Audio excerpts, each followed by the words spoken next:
tentang isu 3R. Dibawa kenyataan-kenyataan, kesemuan contoh-contoh ini dibawa itu daripada pemimpin Perikatan Nasional. Kita juga heran kenapa dia tak sebut kenyataan-kenyataan daripada pemimpin PHBN yang juga menyentuh 3R. Kenyataan ahli Parlimen Bagan misalnya, yang mendakwa kalau Perikatan Nasional diberi peluang memerintah Pulau Pinang, kuil akan dirobohkan. Dia sebut dia nafi kenyataan itu. Tapi apa tindakan pihak berkuasa? Kenapa tak disebut dalam contoh tadi? Ini satu contoh double standard. Hanya salah itu diletakkan kepada PN, pembangkang, tapi melibatkan PHBN tidak disentuh. Iswardi Morni misalnya, seorang aktivis PKR, terang-terang menghina Duli Maha Mulia Tuanku Ini Pertuan Agong. Dalam satu video yang dia ketuk tu, dia kata, "Tuanku, bangun tuanku, tuanku." Dan dia, apa tindakan dia ambil kepada dia? PKR pula naikkan pangkat dia kepada Setiausaha Kerja Biro Komunikasi ke apa, kalau tak silap, penerangan. Jadi kalau orang yang hina tuanku dalam parti dinaikkan pangkat, maknanya adakah parti bersetuju dengan tindakan menghina tuanku tu? Itu persoalan yang kita tanya. Kemudian ada satu artikel lagi daripada Utusan Malaysia 27 Ogos. Seorang pemimpin wanita amanah mengatakan PAS dikuasai pemimpin berjiwa takfiri selepas Nik Aziz meninggal dunia. Dia menyebut perkataan takfiri, mengatakan PAS dipimpin oleh pemimpin berjiwa takfiri. Apa tindakan ke atas dia? Kita sebut perkataan kafir dalam Dewan Rakyat. Kenapa tak boleh? Perkataan kafir itu macam disebut oleh ahli Parlimen Pekalan Cepa, dan tadi disentuh, diurai oleh Parlimen Ustaz Misbah, Baik Buntar. Kafir itu bukan bermaksud konotasi negatif. Itu perkataan yang digunakan dalam Al-Quran. Jadi sebenarnya kerajaan di bawah pimpinan Kerajaan Madani, di bawah pimpinan PMR ini nak bawa naratif Islam ni dalam definisi apa? Dia nak guna definisi Islam ke nak guna definisi orang lain? Itu persoalan yang kita bangkitkan ini, dan ini amat berbahaya kepada umat Islam. Kalau dia diberi naratif yang salah tentang Islam kepada orang Islam, lama-lama orang Islam akan memahami naratif itu dari sudut akal manusia, tidak memahami naratif itu dari sudut akal tasawur, daripada ukuran tasawur Islam dan daripada tafsiran Al-Quran. Ini amat berbahaya pandangan kita. Sila. Yang nombor dua, tadi yang Menteri Dalam Negeri sebut 3R. 3R tahun depan baru nak tahun depan ataupun meeting yang bila yang akan diaturkan. Sebab 3R itu dah dalam perlembagaan. Kita tak boleh tafsirkan 3R itu mengikut kehendak kita. Ini perlembagaan, kena pergi mahkamah. Mahkamah yang akan putuskan kalau sekiranya ada apa-apa pertikaian. Kita boleh bawa di bawah kanun kesesaan. Sebutlah kanun kesesaan. 3R ni adalah sesuatu yang diambil daripada perlembagaan. Padahal dalam perlembagaan ada lagi satu, iaitu L, language, bahasa. Bahasa juga termasuk bawa isu sensitif. Yang kalau sebut 3R, sebutlah 3R campur L. Jadi kalau ada lagi sebutlah 3R campur L, campur-campur lagi. Ini adalah sesuatu yang tidak wajar dipersembahkan kepada rakyat, yang rakyat pening kepala. Apa dia 3R? Kalau yang lain dalam, kalau sekiranya berhubung dengan raja, ada dalam perlembagaan. Kalau berhubung dengan bangsa dalam perlembagaan, agama dalam perlembagaan, bahasa yang tak disebut juga dalam perlembagaan. Jadi seolah-olahnya tafsiran itu hanya diketahui oleh segelintir orang, sehingga kita nak bercakap pun kita tak tahu ini betul tak betul, melanggar ataupun tidak. Sebab kita, yang kita tahu, kita boleh menyebut apa sahaja asalkan tidak melanggar perlembagaan. Kita sebut bangsa, orang Melayu sebut Melayu, orang Cina sebut Cina, orang India sebut India. Jadi 3R macam mana? Kita tak menyentuh bangsa lain. Dari segi agama, Ustaz, lakum dinukum waliyadin. Kami tak sentuh agama lain. Kami sentuh agama kami. Kami bercakap sesuatu tu daripada persepsi agama kami. Tapi saya tak dapat penjelasan tadi. Saya rasa jawapan Menteri Dalam Negeri itu biarlah spesifik. Ni sambil menjawab, sambil bercakap tajuk lain. Dah tajuk kafir tadi dah selesai, dia ulang balik. Kemudian jawapannya tadi ialah berhubung dengan Kementerian Dalam Negeri. Dia sebut maju sukan untuk negara. Jadi saya dah dan yang saya pening ni, menteri ni suka kacau kementerian lain. Menteri Komunikasi kacau Menteri Dalam Negeri. Menteri Dalam Negeri sekarang kacau Menteri beliau pula. Jadi akhirnya kita jadilah satu kerajaan yang agak kucak kacir sikit. Pertamanya ialah kita pun tak dengar kenaan dengan contoh biarlah fair.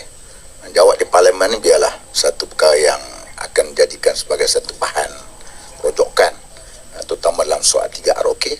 Tapi kenapa hanyalah memetik tentang kenyataan-kenyataan daripada pihak Perikatan Nasional? Itu pun boleh dibahaskan lagi. Yang keduanya, kenapa dalam isu Khawarij yang dituduh oleh ahli parlimen DAP. Khawarij ni berat tau. Khawarij ni berat. Menganggap kalau kami Khawarij ni tak ada dah orang Cina, orang India ni. Tak ada dah India di Kelantan ataupun di Terengganu. Yang minoriti pun duduk di sana. Tapi realiti yang berlaku, kami ada Dewan DHPP. Dewan Himpunan Pendokong. Setiap kali datang mesyuarat, dia terlibat. Pengurusi dia terlibat di dalam jawatan kuasa pusat. Dan kita pula ada di sana, ada ahli majlis, ada penghulu dari kalangan orang bukan Islam, Cina, India, Siam dan sebagainya. Kita buktikan. Dan kalau kami Khawarij, kami tak sertai pilihan raya. Walaupun pilihan raya ni kita tahu berbagai-bagai mehnah yang kami hadapi, namun kami tetap mengambil jalan pendekatan ialah demokrasi. Begitu kalau Khawarij tak wujud lagi patung-patung yang besar di Kelantan. Tapi berlaku tidak berlaku. Tapi persoalannya kenapa tadi tidak disebut? Ini satu kenyataan yang bahaya. Cukup hanya minta maaf saja. Kalau ini cukup hanya minta maaf saja. Kalau ini yang berlaku, yang telah menjadi satu perkara yang kita anggap boleh membawa satu normalisasi ke dalam masyarakat seolah-olah kami ni Khawarij. Hari ini kita tengok macam Patah Arab. Perkataan harapan ni dia bawa macam Patah Arab sebut, dia kata darabani wa baka, syatamani wa shtaka. Dia pukul aku, dia bagi tahu ke orang, orang tu pukul dia. Dia maki aku, tiba-tiba dia bagi tahu ke orang, orang tu maki dia. Hari ini dia yang bawa berkenaan dengan hal-hal yang Khawarij 3R, tiba-tiba dia nak benda ni letak kepada kita. Kita nak biarlah seorang menteri adil jawapannya. Kami tadi arah nak bangun tadi. Ialah kesempatan tidak ada, kita tahu. Batu Arah pun mencabar supaya buat di luar sebagainya. Tak apalah. Nak sebutnya ialah kita nak supaya bentuk yang agak adil. Biar ada satu tindakan yang adil dua-dua pihak. Barulah di sana kita akan dapat wujudnya satu keharmonian yang baik. Tapi janganlah sebelah pihak saja kami kena dan pihak sana tidak kena. Kena ingat, kerajaan ni kerajaan boleh kita katakan nanti hari ini kamu ke atas.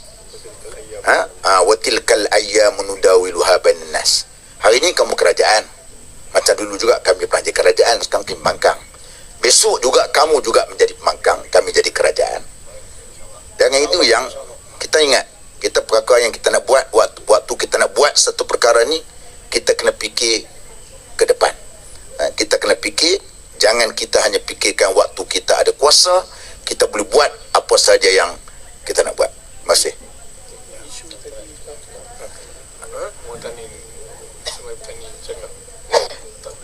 Ya, satu lagi berkenaan dengan istilah kafir dan sebagainya. Ini istilah dalam Quran, dalam hadis.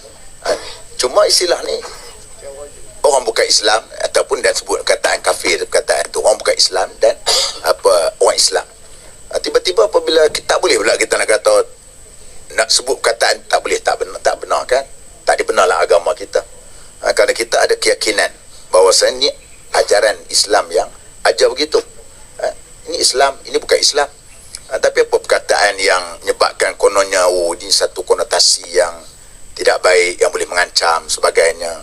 Jadi itu istilah yang sentiasa kadang-kadang untuk nak orang kata apa, nak normalisasi dalam masyarakat pada hari ini, seolah-olah perkara itu jangan disebut. Macam Ketua Pemuda sebut tadi lah, Al-Ustaz sebut tadi, seolah-olah macam perkataan tu perkataan yang cuba untuk mereka nak bawa ke arah mana, rojokan. Rojokkan mereka ni rojok mana? Nak rojok mana? Kalau boleh ulama-ulama boleh bincang lah. Boleh bincang berkenaan dengan pembawaan yang mereka nak bawa ni, sampai apakah istilah tu kita tak boleh guna ataupun istilah tu kita boleh guna. Tapi kami bagi keyakinan istilah itu istilah yang telah pun digunakan pakai dalam Al-Quran dan juga di dalam hadis Nabi, dan penggunaan itu tidak pun menimbulkan hal-hal yang orang kata apa huru-hara dalam masyarakat selama ini. Malahan ketika Mufti Pahang menyebut tentang DAP KP Harbi, kita berpendirian tak boleh berpandangan demikian rupa. Itu stand pass berkenaan dengan hal yang disebutkan oleh Mufti Pahang ketika itu. Kerana pada kita ialah kenyataan KP Harbi itu kenyataan yang kita anggap tidak harmoni. Itu pendirian PAS, boleh tengok kenyataan kita. Bagaimana kita kata tadi, kalau kita anggap begitu maka tidak wujudlah lagi orang bukan Islam di Kelantan